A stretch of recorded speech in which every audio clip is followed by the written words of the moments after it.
Aujourd'hui, la ville de Bangassou souffre. La population de Bangassou est en détresse et en débandade. Ce que je peux vous dire, c'est que les populations là, ont fui leur maison. Il y en a beaucoup qui sont dans la forêt, il y en a qui ont traversé et qui sont du côté de la RDC. Effectivement, quand on est dans la forêt, on est à la merci des intempéries, on est à la merci des serpents, des bêtes sauvages. Et effectivement, quand on est aussi sur le fleuve en train de traverser, on a beaucoup de risques.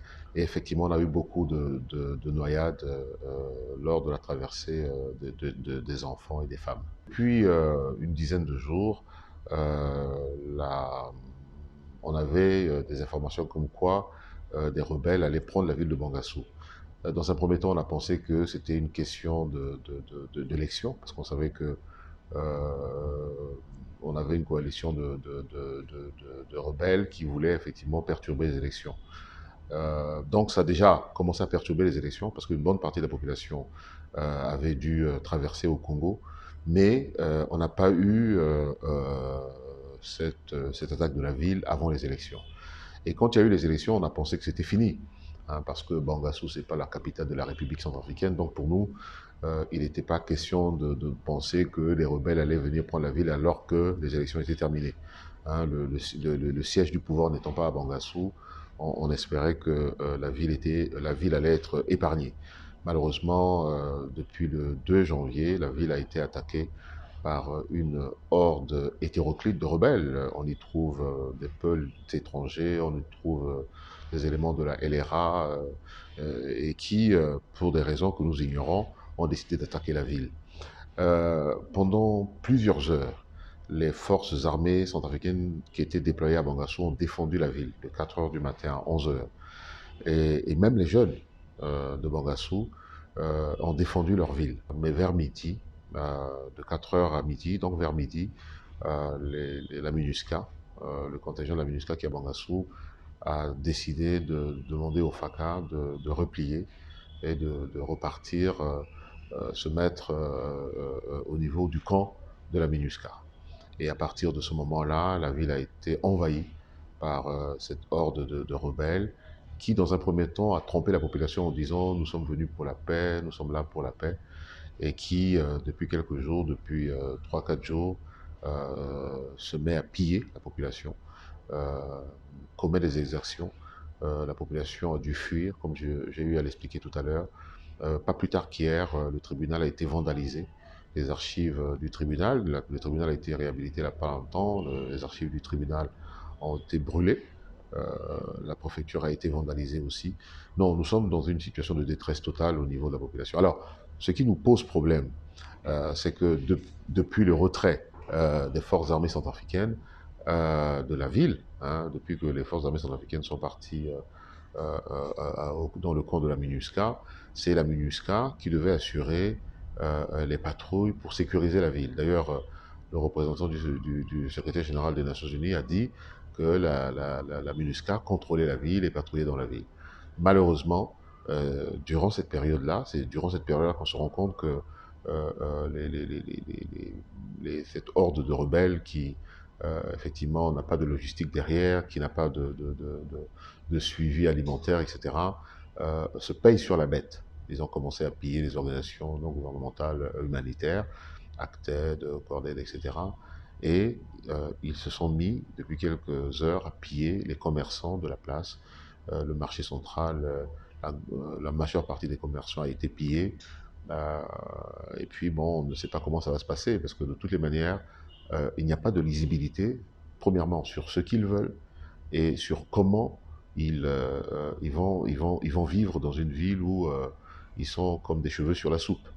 Hein, quelles que soient les conditions, pour la population, cela ne présage rien de bon. Hein, c'est pour ça que aujourd'hui, autour du camp de la MINUSCA, vous avez ceux qui sont plus courageux, hein, de la population, qui sont agglutinés là, parce qu'ils ne peuvent pas retourner chez eux. Et dans la forêt, vous avez des gens qui sont, euh, comme je l'ai dit, hein, qui dorment à la belle étoile. Et là, il a plu dernièrement, ils étaient sous la pluie. Et il y a une grande partie de la population qui a traversé dans le Doubs, en République démocratique du Congo, Et tant que la situation restera aux mains des rebelles, vous savez, ces rebelles, ce sont des rebelles sans foi ni loi. Je veux dire, quand je vous dis la LRA, vous comprenez tout de suite. Quand je vous dis des peuples étrangers qui n'ont aucune attache dans la région, vous comprenez ce que je veux dire. Donc, tant que la population sera aux mains de ces rebelles-là, je crois que la population, tant que la ville sera aux mains de ces rebelles, la population prudente, et je comprends ces hommes et ces femmes qui préfèrent fuir, va rester en dehors de la ville. Quand vous êtes représentant du peuple, quand le peuple souffre, vous portez la voix du peuple. Et moi, c'est ce que j'essaye de dire aujourd'hui pour mettre la lumière sur ce qui se passe là-bas, pour ne pas que ce soit un huis clos entre des rebelles et des pauvres civils qui ne savent plus à quel sens se vouer. Donc, d'abord, mon premier rôle, c'est ça. Et puis aussi, je crois que je veux me battre parce que, voyez-vous, j'ai expliqué tout à l'heure comment les forces armées centrafricaines se sont battues pendant des heures, alors que vous savez que cette armée est sous embargo. Et les rebelles, apparemment, l'embargo ne les concerne pas. Ils avaient des armes sophistiquées, enfin plein d'armes sophistiquées, à profusion. Et donc, malgré cela, les forces armées centrafricaines se sont battues vraiment patriotes. Et donc, aujourd'hui, si on veut que d'autres populations, parce qu'on ne peut pas demander à la MINUSCA de faire le travail des forces armées centrafricaines, mais on sait très bien qu'à partir du moment où les forces armées centrafricaines sont sous embargo, et on sait aussi que l'une des missions de la MINUSCA, c'est la protection de la population civile. Or là, les forces armées centrafricaines n'ont pas les moyens, et la ville maintenant a été envahie par les rebelles, n'ont pas les moyens de défendre les civils. Et comme une des missions de la MINUSCA, c'est protéger la population civile, nous espérons que la MINUSCA va se ressaisir et que la MINUSCA sera proactive pour protéger ces civils-là. Parce que, et ça, nous allons nous battre pour essayer de vraiment jeter une lumière crue sur la difficulté de ces pauvres femmes, de ces pauvres hommes, de ces jeunes qui aujourd'hui sont dans la détresse et qui ont besoin que la communauté internationale les appuie. Mais je vais vous dire autre chose. Euh, Toutes les ONG humanitaires ont été pillées.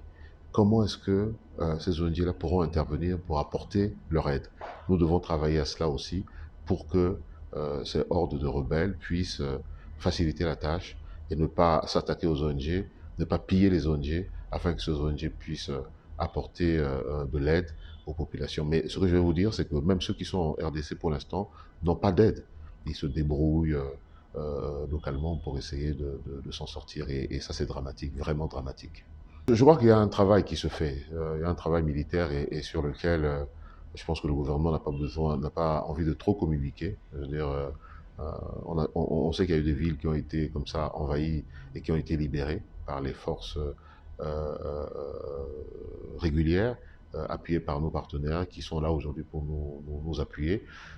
Et donc, je pense qu'il y a un travail, le gouvernement est en train de réfléchir à des solutions pour essayer de bouter hors de la ville et de la préfecture du Momo ces mercenaires qui sont venus et qui effectivement font souffrir la population.